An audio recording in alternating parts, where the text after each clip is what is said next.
Que vous la nommiez le moi ou l'âme, cette chose est là.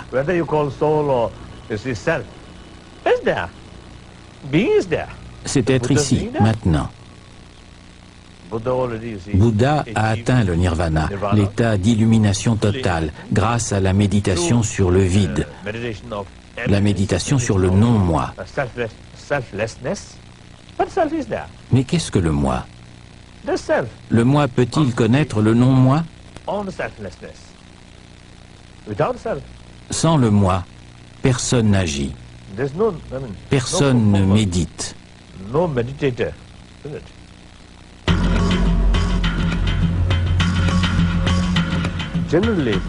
En général, les gens font des expériences similaires.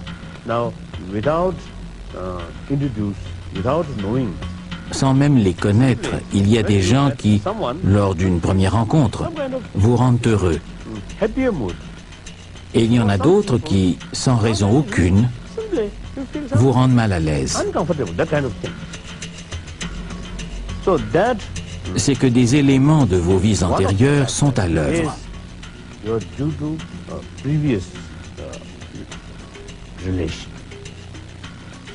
Et bien que la plupart du temps, vous ne soyez pas à même de vous en rendre compte, ce sont les influences de vos vies passées qui agissent sur le présent.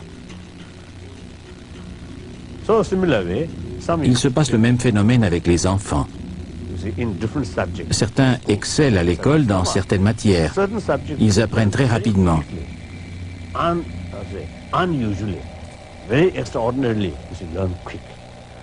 Prenons le cas d'un tout jeune enfant qui maîtrise très tôt un instrument de musique.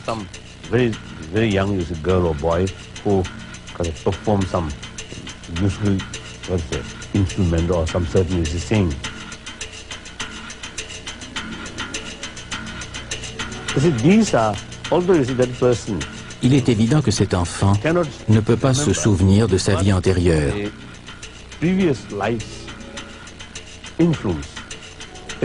Mais cette dernière a une influence directe, que l'on peut aisément démontrer.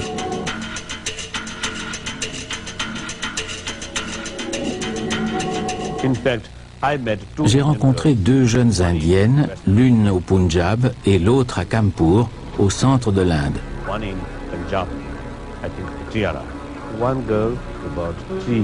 La première était âgée de 3 ou 4 ans et l'autre d'environ 5 ans.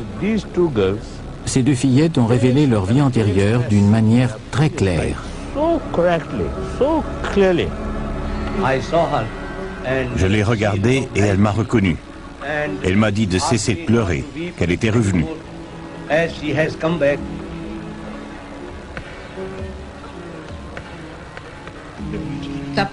Elle a reconnu ses vêtements et m'a dit « Ceci est mon sari ». Puis, Minu a dit « C'est ma guitare sur le mur ». Souda avait toujours joué de cette guitare. Quand je la lui ai donnée, elle s'est mise à en jouer. Puis, elle est allée dans l'autre pièce et nous avons sorti l'album de famille. Elle a reconnu chaque photo en les nommant correctement, sans jamais se tromper.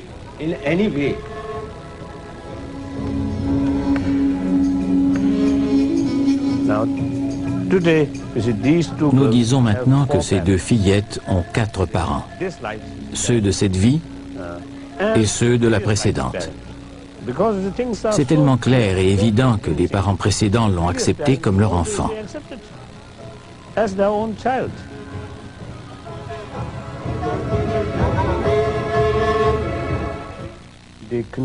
Nous croyons en la continuité de la conscience. C'est l'élément de base de notre religion. La continuité par la réincarnation. En ce qui concerne ma propre réincarnation, cela va continuer.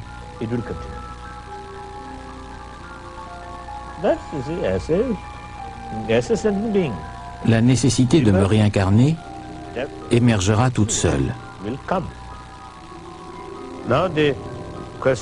Quant à savoir sous quelle forme, bonne ou mauvaise, vous vous réincarnerez, cela dépend entièrement de votre karma. C'est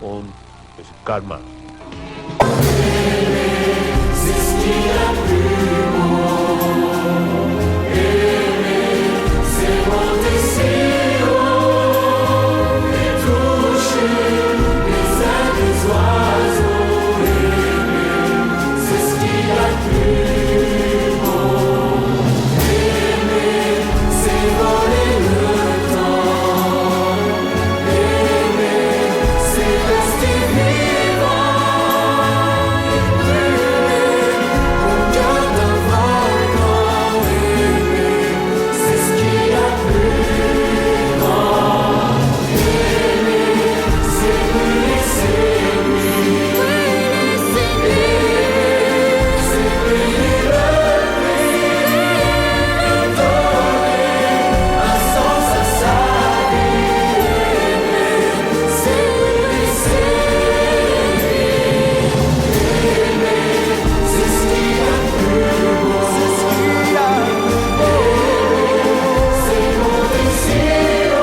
toucher.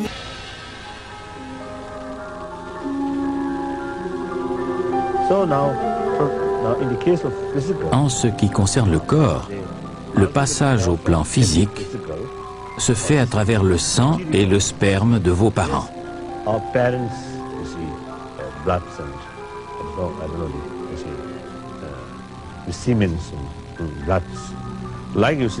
De même que le corps, la conscience a elle aussi un cheminement basé sur les expériences antérieures.